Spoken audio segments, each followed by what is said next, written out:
আমরা সারা দেশের সহকর্মীদের সঙ্গেই কথা বলছি, সেখানকার বাজার দরের কী অবস্থা সেটা জানতে চাচ্ছি। রমজানে বরিশালের অবস্থা কি, কোনো প্রভাব দেখছেন কি না?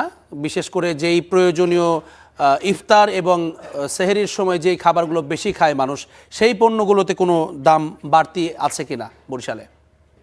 ধন্যবাদ জেবলিন। সারা দেশের মতো কিন্তু বরিশালের চিত্র একই। আমি এই মুহূর্তে রয়েছি বরিশাল নতুন বাজারে। আমার পেছনে দেখছেন যে খুবই ব্যস্ত সময় পার করছে। ঠিক সকাল থেকেই কিন্তু ক্রেতা বিক্রেতায় সরগরম এই বাজারটি। এটি স্বাভাবিক চিত্র, তবে আজকে একটু চাপ বেশি রয়েছে। গতকালকেও যেমন চাপ বেশি ছিল, যেহেতু আজকে রমজান, অর্থাৎ প্রথম রমজানের যে প্রয়োজনীয় যে পণ্য সামগ্রী সেটি কিন্তু কিনছেন রোজাদাররা।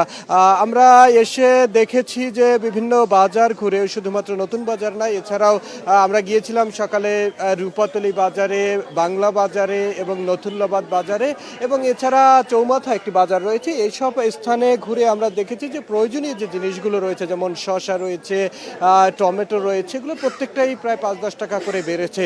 সবথেকে একটি বড় বিষয় হচ্ছে বরিশালের যে বাজারগুলো রয়েছে, সেখানে আমরা অনেকগুলো মুরগির মধ্যে যেটি হচ্ছে সোনালী মুরগি যেটাকে বলা হয়ে থাকে, সে সোনালী মুরগি একেবারেই নেই। এখানে গত সপ্তাহে আমরা দেখেছি 280 টাকায় এই মুরগি বিক্রি হচ্ছে। সেই মুরগি কিন্তু এখন 310 টাকা থেকে 320 টাকায় বিক্রি করছে, এবং সেটিও স্বাভাবিক মানুষ কিন্তু চাহিদা অনুসারে পাচ্ছে না। ফলে এক ধরনের সংকট তৈরি হয়েছে। এছাড়া কাঁচামরিচের দামও বেড়েছে প্রত্যেক কেজিতে 20 টাকা। দোকানদাররা যেমনটি জানিয়েছেন যে রসুনের কেজি কিন্তু বেড়েছে প্রায় 30 থেকে 40 টাকার মতো, কারণ গত সপ্তাহে তারা 160 টাকা করে বিক্রি করতেন, সেটি এখন 220 টাকার মতো করে বিক্রি করতে হচ্ছে।